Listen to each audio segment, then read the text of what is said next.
people are coming up with all kinds of stories, and the media is taking full advantage of it because media relies on people buying their news. So the more they sensationalize it, the more they'll sell. There's no loyalty, honesty, sincerity left. I'm making this video because I'm so sick and tired of people constantly talking about Brexit and coming up with all kinds of BS.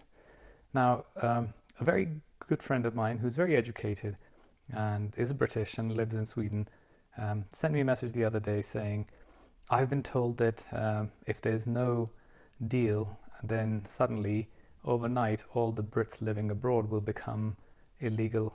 And I was like, So whatever happens to the 3 to 5 million foreigners or European citizens living in England, same thing will happen to the Brits living abroad. So I don't think overnight the government's going to say, tomorrow you're all illegal, pack up your stuff and leave. They have homes, they have children, they have lives and jobs and everything. Same thing for the Brits living around Europe. Nothing's going to happen. This is all just sensational media trying to create stuff out of nothing. They make the life of our already completely useless politicians even more difficult, because the politicians can't do anything that could be considered right or sincere, because the minute they try to do something, the media will twist it. And there's a whole machine behind it. Now, my take on Brexit is that it will probably annoy some of my viewers and other people who'll watch this video, that Great Britain was great long before European Union existed. And the whole world speaks English, not because the European Union helped it, because the Brits went around the world, conquered the world, and we get a lot of stick for this, basically, that we went around and took over people's lands and things. But most of these people who moan about this have never actually been to those countries. If you're very well traveled, you will know that countries like India, Pakistan, Bangladesh, many parts of the various islands that we used to own, and so many other colonies, they have railway tracks, they have bridges. So much infrastructure was built by the British. They have legal systems and other processes that were created, the whole governance structures. A lot of that was given to them by the British. And if you go visit India and Pakistan, which was the subcontinent, India at the time, you'll be surprised to see that there are bridges still up and running, which we built, as in the British, and they were built and they had expiry dates put on them to say this bridge should be replaced on such and such date. I was surprised to see that some of those bridges had expiry dates of 1980 something and 1975 something, and now we're in year 2018 and they're still standing and they're still being used. So, and you can tell by the state of them that they haven't been replaced, they haven't been worked on, they're just very well done. If you travel around Europe by car, you will see that all the roads around Europe, well, I say all, but I would say 95% of the roads that I have used, except for some of those in France, don't really have the same surface that you have in Britain. If it rains, it's impossible to drive. I mean, Norway, Sweden, wealthy countries, not poor countries, they don't have decent roads. We're in 2018. You drive in a rainstorm in Britain and there's no water on the road because our engineers build them in a way that it sucks the water out and puts it on the side. These are just little examples of things that I'm giving to my viewers, that England, Great Britain is great and will always be great, not because of European Union. It's because of the culture we have. It's because of the mindset that we have. We're a very, very different nation. We believe that everyone should be given equal rights. Everyone should have the right to be creative. People should be given freedom. If you live in Europe, in the EU, you'll know, for example, in Germany, if you move from one city to another, you have to go to the local police station and register yourself. That feels like a police state, very much invasion of privacy. In England, you can come from Germany, Romania, Hungary, wherever, and you can rent a place, buy a place, move into any city, anywhere. You don't have to register with the police. You don't have to do anything. You just start a life. Yes, you have to get your work permit card, which is the national insurance card, but that just shows that you're an EU citizen and you're entitled to work. So we actually provide complete freedom. We don't have ID cards in this country. If a policeman stops you, they say, "What's your name? What's your address?" They don't ask for your ID. When you're traveling around Europe, everyone says, "Oh, keep your ID on you, driver's license or something." In the UK, you can be driving a car. You don't need your driver's license. You don't need your insurance. You don't need your car documents. If the police stop you, they will say, "Okay, in 7 days, take it to your local police station to prove that you have all these things." So the point I'm trying to make is our country is great because of so many reasons. Like I could sit here and talk for hours and hours and days to say why we are the way we are, why we are so amazing. But the problem with the British is that, and that's one negative thing that I find, is we don't like blowing our own trumpet. As in, we don't like saying good things about ourselves. If you go around the world, start with America, constantly waving their flag and saying how great they are. We don't, because we've always thought we have nothing to prove, therefore we don't care. If someone makes fun of us or if someone is sarcastic, we join them and we laugh at ourselves. You go and do that with the French, you go do it with the Spanish. Maybe the Spanish might be a bit comfortable with it, but they will bite your head off if you tell them that they're wrong. For us, normal. How many other countries can you pick on the map, except for America, which is made up of foreigners, but where you have massive, massive amounts of foreigners living in these countries, just like normal citizens? That's the only country I can think of is Great Britain. We have people coming from all around the world. We are accepting, we're tolerant, we give them equal rights. If someone is good, we treat them well. And even the bad people, we treat them well because of our culture. Sometimes not very good to do that, but that's how we are. So yeah, when people talk about this whole Brexit thing that, oh, we will be lost without Europe, I was against the idea of Brexit because I like my European friends. But to be honest, Europe is not doing very well. It is made up of a bunch of bureaucrats who travel around in private jets. They are so removed from the actual person on the ground. They're not elected. They are making rules and laws all around Europe that impact everyone equally without really understanding the differences of cultures. To be honest, if the EU really wanted to make a difference, as in the EU leaders, the first thing you start off with is integration. How do you integrate so many different languages and cultures on a continent? First thing I would do is make sure that everyone speaks 3 or 4 languages. 20 years ago, if they had enforced a law that every kid in every school will be forced to learn English, French, German, Spanish, then today all these young lost souls who are out there waving the flag that we should be part of EU, not realizing what it actually means, would actually understand each other and understand the culture. You cannot understand another culture if you don't speak their language. There'll always be issues.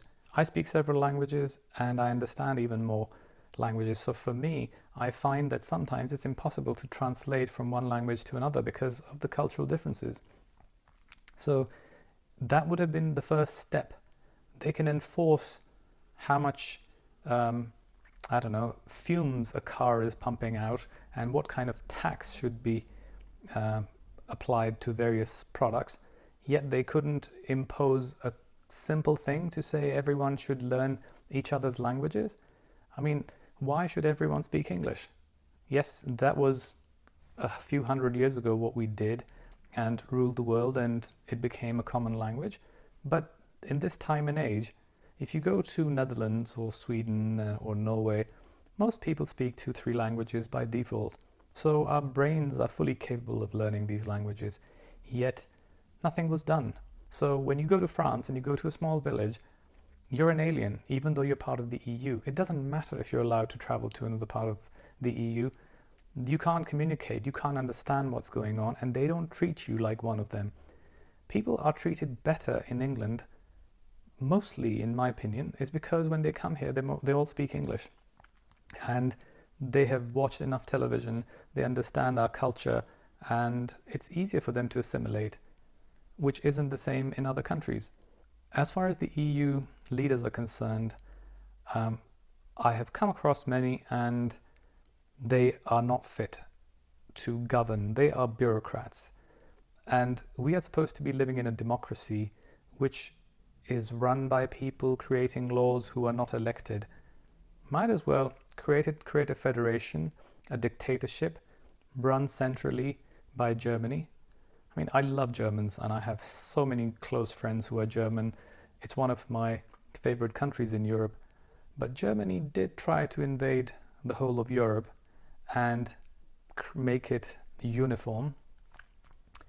This time, they're doing it with laws and money rather than with guns.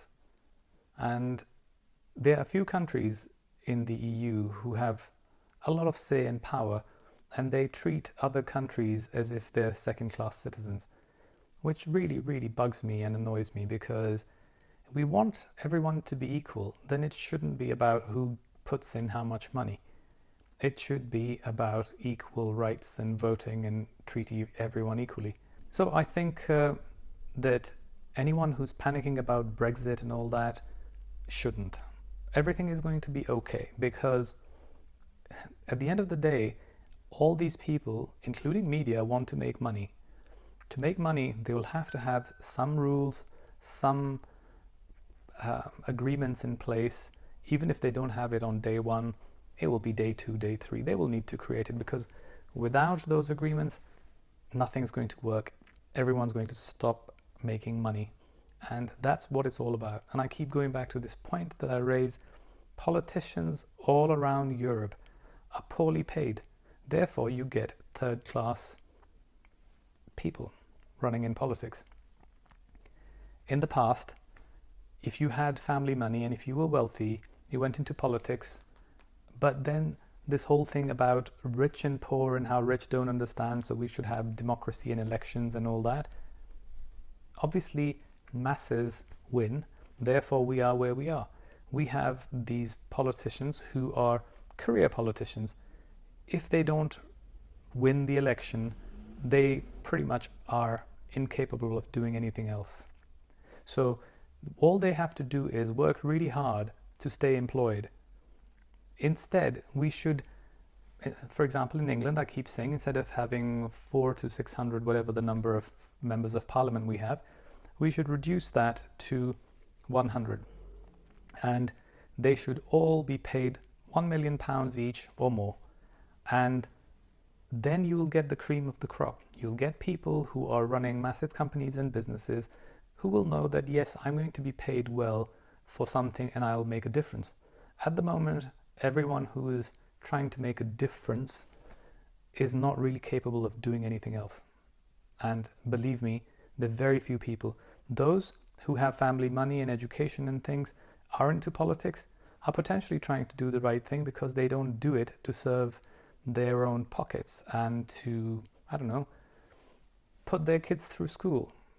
So the point is, you can't, or I'm fine, but the masses won't want someone with family money or wealth to be running the country. Therefore, we need to create a system that brings in the right people.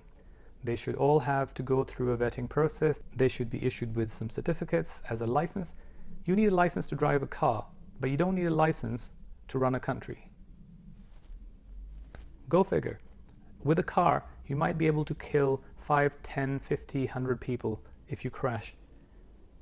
Being a bad politician, you can kill millions and get away with it, as many have done in the past. So the point is, they should be properly regulated and governed, and they should go through rigorous exams, they should be checked, they should be vetted, psychometric analysis, psychologists, all of that. Then they get issued a license. And then we should be able to vote for anyone all around the country, rather than just the guy around the corner. What if I like someone in Scotland? I should be able to vote for them. So yeah, Brexit is a pain, but we all have to deal with it, and we have to get on with our lives. We have millions of foreigners living in England. We have Polish as the second most widely spoken language in the UK. Who would think that? We've had India as a colony, and Indians coming to this country for decades. Everywhere you go, your shops and things are run by Indians, and everyone assumed until that statistics was collected that